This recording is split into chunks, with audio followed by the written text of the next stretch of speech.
കഴിഞ്ഞ 10 വർഷക്കാലത്തോളം ഈ കൊച്ചു കേരളത്തിൽ നടപ്പിലാക്കിയ വികസന പദ്ധതികളുടെ തുടർച്ച വർഷക്കാലമായി ഈ കൊച്ചു കേരളത്തിൽ നടത്തിക്കൊണ്ടിരിക്കുന്ന വികസന വിപ്ലവത്തെക്കുറിച്ച് ഒരു വലിയ രീതിയിൽ വിശദീകരിക്കേണ്ട ആവശ്യമൊന്നുമില്ല. നമുക്കറിയാം, 10 വർഷക്കാലം എടുത്ത് പരിശോധിച്ച് നോക്കുമ്പോൾ ആ 10 വർഷത്തിന് മുമ്പേ ഉണ്ടായിരുന്ന ഒരു 5 വർഷക്കാലത്തെ പരിശോധന കൂടി നാം നടത്തേണ്ട ഒരു താരതമ്യം നടത്തേണ്ടതുണ്ട്. അന്നുണ്ടായിരുന്ന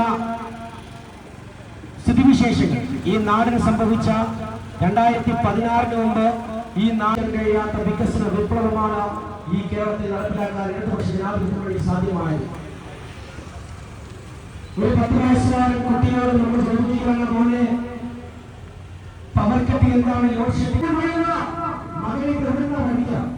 അപ്പോൾ 800 കോടി രൂപയുടെ വികസന പദ്ധതികൾ ലിൻഡോ ജോസഫ് നടപ്പിലാക്കിയപ്പോ തൊട്ടടുത്ത നിയോജകമണ്ഡലം ഈ റോഡിന് നേരെ പോയാൽ ബാലുശ്ശേരി എത്തും. ആ ബാലുശ്ശേരിയിൽ സഹതാപമുണ്ട്. സ്വന്തം മണ്ഡലത്തിൽ കഴിഞ്ഞ 5 വർഷക്കാലമായി നടപ്പിലാക്കിയ 700 കോടി കൊഴിഞ്ഞുപോയ കൊടുവള്ളിയുടെ കൊഴിഞ്ഞുപോയ 5 വർഷം നാം തിരികെ പിടിക്കണമെങ്കിൽ പ്രിയപ്പെട്ട സലീം മാഷ് നിങ്ങൾ ജയിപ്പിക്കണം. പൈതൃകമല്ല വലുത്, പ്രശസ്തിയല്ല വലുത്, പെരുമയല്ല വലുത്, സാഹിത്യവും ചാനലുകളിലെ ചർച്ചകളല്ല വലുത്, സമരങ്ങൾ മാത്രമല്ല വലുത്. നമുക്ക് വേണ്ടത് നമ്മുടെ നാടിനോട് ചേർന്ന് നിന്ന് നമ്മളെ വിളിച്ചാൽ കയ്യെത്തും ദൂരത്ത് കിട്ടുന്ന ഒരു സാരഥിയാണ് നമുക്ക് വേണ്ടത്. പൈതൃകത്തെ നമ്മൾ പരീക്ഷിച്ചു, പെരുമയെ നമ്മൾ പരീക്ഷിച്ചു.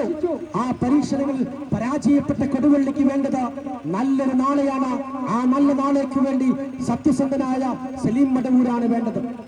കഴിഞ്ഞ ദിവസത്തെ ചന്ദ്രിക പേപ്പറിൽ നിന്ന് കാശ്മീരിന്റെ താഴ്വരയിൽ പിച്ചു ചിന്തിക്കപ്പെട്ട 4 നരാധനന്മാർ പിച്ചു ചിന്തിക്കപ്പെട്ട കൊല്ലപ്പെട്ട ആസിഫ എന്ന പെൺകുട്ടി ഈ വടിക്കാറിയ തുറമണിയിച്ചുകൊണ്ട് തുറന്ന വാഹനത്തിൽ നിങ്ങളെ ഓരോരുത്തരെയും അഭിവാദ്യം ചെയ്തുകൊണ്ട് കടന്നു വരികയാണ്.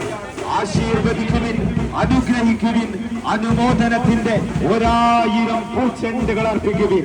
പ്രിയമുള്ളവരെ, പാഴായിപ്പോയ കഴിഞ്ഞ 5 വർഷങ്ങൾ വീണ്ടെടുക്കുന്നതിന് വേണ്ടി 2006 നമ്മൾ